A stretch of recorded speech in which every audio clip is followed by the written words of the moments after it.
Chers amis, bonjour. Bon, c'était un moment, comment dire, le dimanche, à une heure pareille, c'est rare que je fasse une vidéo, mais là, il y a urgence, donc je fais.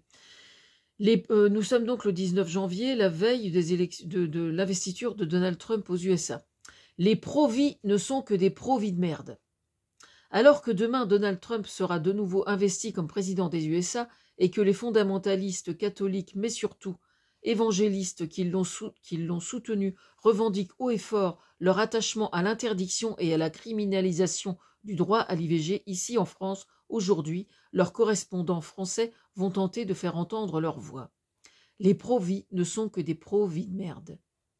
Pour commencer, allez revoir les documentaires que je cite dans mon article afin de mieux connaître le sujet. Parce que ce qui caractérise ces gens-là, c'est qu'ils sont complètement détachés des réalités.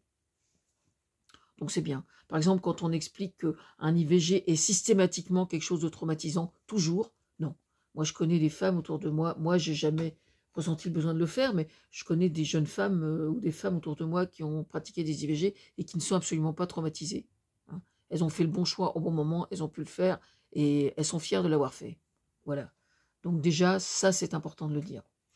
Les pro-vie ne sont que des pro-vie de merde. Pour commencer, allez revoir les documentaires. En effet, le plus souvent, ceux qui s'opposent au droit à l'IVG sont infiniment plus aveuglés par des histoires de bondieuserie, oui j'ai bien dit bondieuserie, détachées de tout réalisme, que d'un véritable souci de faire face aux problèmes véritables que rencontrent leurs contemporains, et plus encore quand il s'agit de femmes.